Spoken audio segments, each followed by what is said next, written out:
Good day, students. Welcome to part 2 of the AP Calculus AB Free Response questions. We're going to be finishing up this installment. If you want to gain access to problems 1 to 4, you can click on the link beneath so that you can gain access to that. We're going to be taking a look at the last 4 problems in this installment. All right, let's take a look at question number 5. We are to use the midpoint. Use the midpoint sum with two subintervals to approximate 1 over 11 integral from 0 to 11 of r prime of t dt using the correct units, and explain what this expression means in the context of the problem. All right, so in question number, question 3 in the previous installment, we went over how to use the left Riemann sum to approximate the area underneath the curve. Now we're going to be doing the same approximation, but we're going to be using the midpoint sum this time, midpoint rectangle approximation. So let's go ahead and sketch the interval that we're dealing with here. So I'm going to draw the entire interval again. All right, so there goes our interval that we're looking at from 0 to 11. So this is x1, this is x2, x3, x4 is right here at the center, 8.5, and this is x5. Okay, now what's the formula for the midpoint rectangle approximation? Let's just write that down. MRAM in general with n subintervals. In this problem, we already talked about this in the previous clip, that the widths are not even, so we have to use the second variation of our MRAM formula. So it's basically going to be width 1 times f of x1 plus x2 over 2, okay, plus width 2 times f of x2 plus x3 over 2, and then the pattern basically goes on and on and on, okay? All right, so now let's take a look at this problem. In this problem, we're to use two subintervals, okay? So we're using two subintervals. We're going to actually have to make a change in our calibration. So if we have 0 to 11 and we want to use only two subintervals, we have to break it down the center. So in this problem, this is going to be our x1, this will be our x2, and this will be our x3, okay? All right, so that is how we have to divvy up this interval for this problem. All right, now what we're going to have to do is we have to find the midpoints and also the widths of our intervals, okay? So to find the widths, that's not hard. From x1 all the way to x2 is 0 to 6, which is 6 units long, and that is our W1, okay? And then our W2 is going from x2 all the way to x3. So W2 is, let's see, 5 units? Yeah, 5. So you see that the widths are different here, okay? Now what is going to be, so to find that, we now have to find the center. This is a nice problem because right at the center, this is x1 plus x2 over 2, this value right here, and this is x2 plus x3 over 2. Let me shift things around a bit. So this value right here so happens to be x1 plus x2 over 3, and then this is x2 plus x3 over 3 over 2. So let's write that down. So this here is x1 plus x2 over 2, because 0 plus 6 over 2 is 3, right? And then here, this one is also happens to be x2 plus x3 over 2, because 6 plus 11 is 17 over 2 is 8.5. Okay, so that's what we're going to be using here. Remember, this pattern continues all the way to the end, okay? So let's see. So this goes all the way to plus dot dot dot, plus w sub n, f of x sub n plus f of x sub n minus 1 plus x sub n over 2. All right, in this problem, we're just going to be doing the first two because it's a two subinterval problem. So let's go ahead and write this. So let's be careful what we're computing though. We're looking for 1 over 11 integral from 0 to 11 of r prime of t dt. So this approximation is just the integral part. We have to append this 1 over 11, okay? So we're going to be looking at 1 over 11 times, now we can apply our formula, W1 times f of x1 plus x2. Oh, wait, let's change that. Make sure that our symbols are consistent here. W1 times r prime of x1 plus x2 over 2 plus W2 times r prime of x2 plus x3 over 2. Okay? Alright, so now let's simplify a little bit further before we start using our table. So we're going to have 1 over 11 times W1, we found out earlier was it was 6 units. Let me make sure. It's 6 and 5. Okay, so it was 6 units long. So 6 times r prime of x1 plus x2 over 2 is 3. R prime of 3 plus W2, the second one was 5 times r prime of x2 plus x3 over 2 is, what is it? 8.5. We have it right here. If you average these two, you get 8.5. Okay? Alright, so let's simplify it a little bit further. We're going to have 1 over 11 times 6. R prime of 3. What's r prime of 3? R prime of 3 is 8 plus 5 times r prime of 8.5 is 5. Okay? And then we can plug that in our calculator and evaluate what that's equal to. So we have, square that, 1 divided by 11 times 40 plus,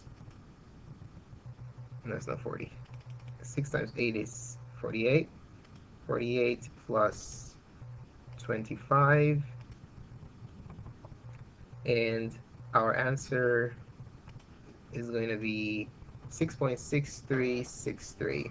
Okay, so it's 6.63636. Remember, your answers have to be accurate to 3 decimal places on the exam. So the more decimal places points you include, the more accurate your answers are. So write as many as you can, okay? In most cases, just keep it at 5 or 4 just to be on the safe side. So this is the approximate. It's not actually equal. This is the approximate value of the integral. So let's go ahead and put that down.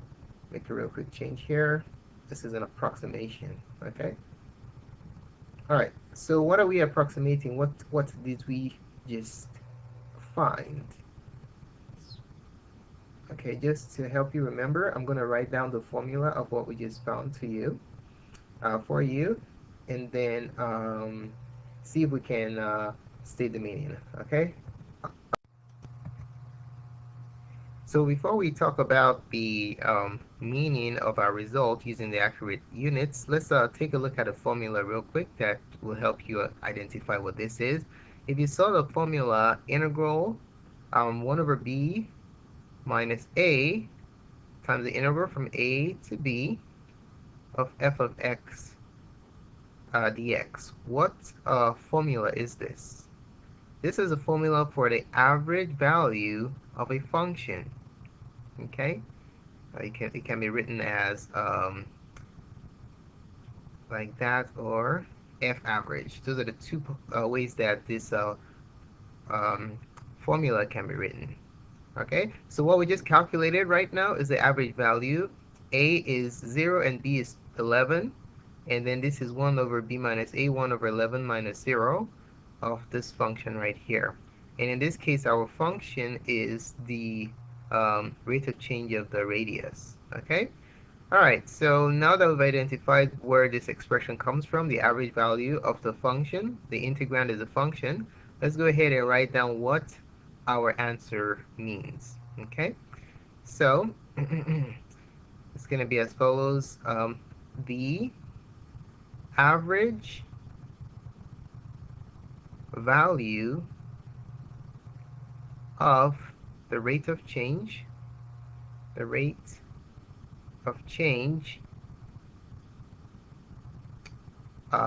the radius radius is 6.63636 meters per minute.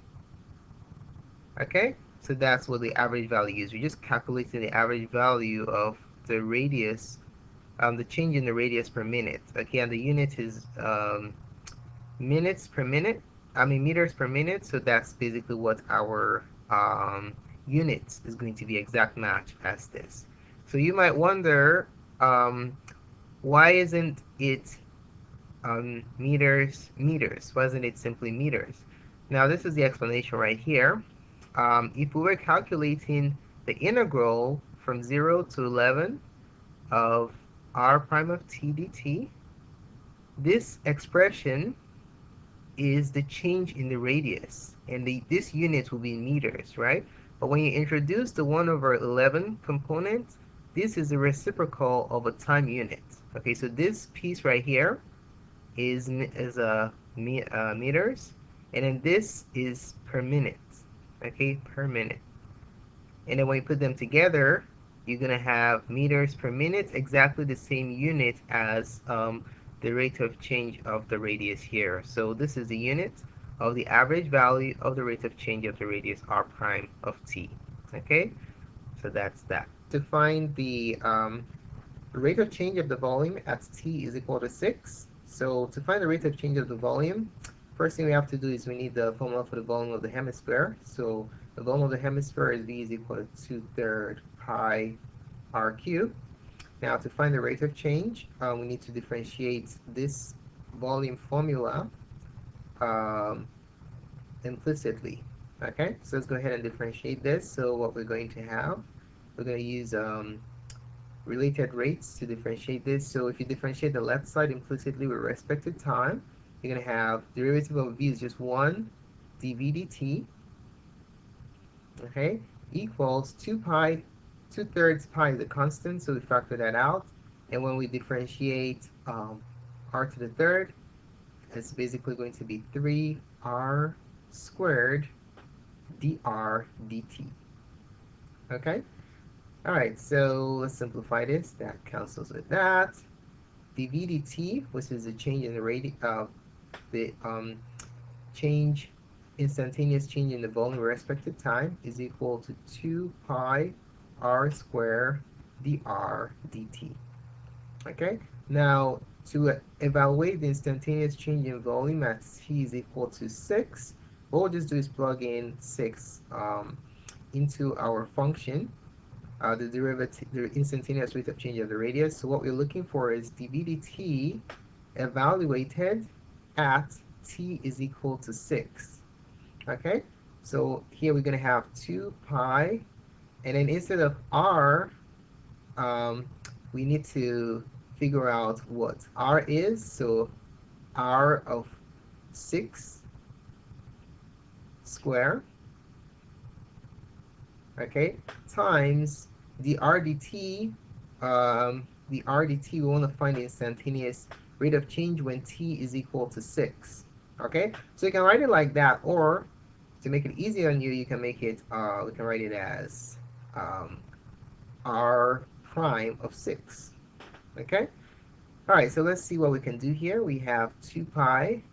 R of 6 square is basically the value of the radius when t is equal to 6. So r of 6 is 10, as indicated here, so we know that it's going to be 10 square.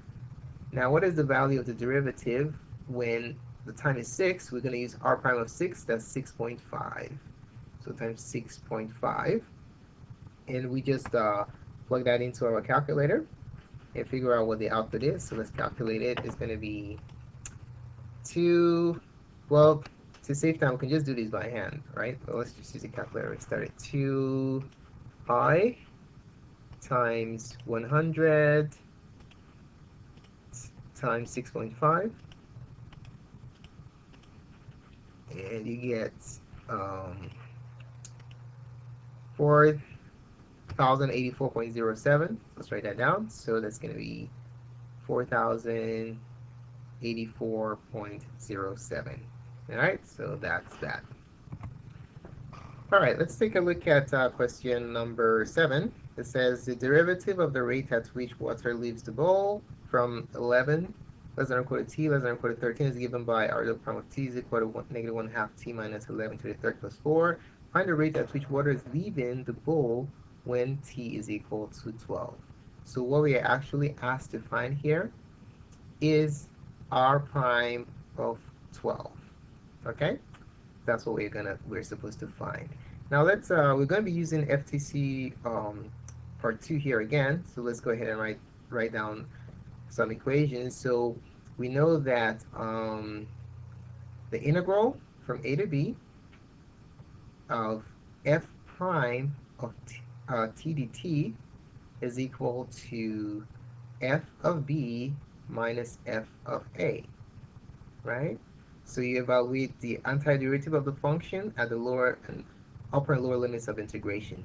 Antiderivative of f prime is f, okay? What if you want to evaluate the antiderivative of f double prime of t dt from a to b? What is that going to be? Well, that's simply going to be f prime of b minus f prime of a, right? Because the antiderivative of the second derivative is the first derivative. Okay, so we're going to be making use of this variation of FTC part 2 in this problem. Okay, so what are we looking for? We're looking for r prime of 12. So let's switch this equation around. We can write it as r, the first derivative evaluated at 12 minus, remember this function is active from 11 to 13, right? So, and this table also helps us evaluate r prime of 11. So a good choice to select for the lower limit will be 11. Okay, this is equal to the integral from 11, the lower limit of evaluation, to 12, the upper limit of evaluation, of the derivative of the function you're looking at here, which is r double prime of t dt. Okay, so this implies that r prime of 12, what we're asked to look for, is equal to r prime of 11 plus the integral from 11 to 12 of r double prime of t dt. Okay, all right, so let's go ahead and finish this off. So we have r prime of 11 is 4 using the table plus the integral from 11 to 12. What is r double prime of t? Is this function here that's active after t is equal to 11? Negative 1/2 t minus 11 to the third plus 4. So remember, this is calculator active part, as I indicated in the previous tutorial. The t, you just simply plug this into your calculator and then that will give you your answer, all right? All right, so let's enter it into our calculator. We're going to have 4 plus the integral of negative 1/2, negative 1 over 2, times the function is t minus 11 raised to the third power plus 4. That's my integrand, okay? Comma, variable of integration is t, lower limit is 11, upper limit is 12. Close that, enter. 63 over 8, okay? So that's the instantaneous rate of change of the radius when t is equal to 12. So r prime of 12, let's try that again. R prime of 12 is basically 63 over 8. So r prime of 12 is equal to 63 over 8. If you want to include the units, is meters per minute. Okay? Alright, so let's take a look at the last one, problem number 8. Does r double prime of t ever attain a value of negative 2/3 on 0 to 3? Explain your reasoning. So, what tool do we have to determine what a possible value of r double prime of t is on the interval 0 to 3? So the tool that we have is the mean value theorem. Okay, the mean value theorem can help us conclude what a possible value of r double prime of t is. R double prime of t is basically the slope of the tangent line at any point on this function. So the argument here is there any way we can find a possible value of the slope of the tangent line on this interval? And that's what the mean value theorem helps us find. Okay, so we're going to use the mean value theorem. Mean value theorem tells us that the slope of a tangent line always attains the slope of the secant line at some point in that interval. All right, so what we're going to use here is we're going to use the mean value theorem and find the slope of the secant line. Okay, so let's find slope of the secant line. Find the slope of the secant line. All right, that's basically our rate of change. Okay, average rate of change that we calculated earlier in problem 1. Same thing. So we're going to look for delta r prime of t over delta t. That's the average rate of change from on the interval 0 all the way to 3. Okay, that's not hard to compute. You just simply compute r prime of 3 minus r of 0. This is the rise of the secant line. Remember, in algebra 1, rise over run, that's exactly what we're doing here. So that's the rise of the slope of the secant line. The run is going to be 3 minus 0. Okay? All right, so to find the rise, we're going to use a table here. It's a prime here. R prime of 3 is 8 minus r prime of 0 is 10 over 3. 8 minus 10 is negative 2 over 3. So we see that the slope of the secant line on 0, 3 is negative 2, 3. So what does that tell us? Well, that tells us that the slope of the tangent line must attain this value somewhere between 0 and 3. And the slope of the tangent line is the second derivative, okay? So by the mean value theorem,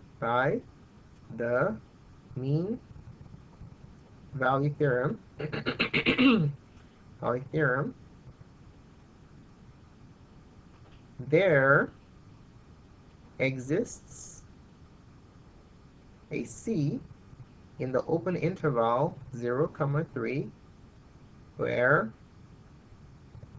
the second derivative r double prime of C, which is the slope of the tangent line at C, is equal to negative 2 over 3. So the answer is it does. R double prime of t does attain this value somewhere between 0 and 3 by the mean value theorem. Okay, so that's that. So thanks so much for taking the time to watch this presentation. You can feel free to subscribe to our channel for more updates to cool clips such as this. Please post a comment to let us know what you think about this presentation. More clips can be found at mathgoodstuff.com/calculus. Thanks again for watching and have a wonderful day.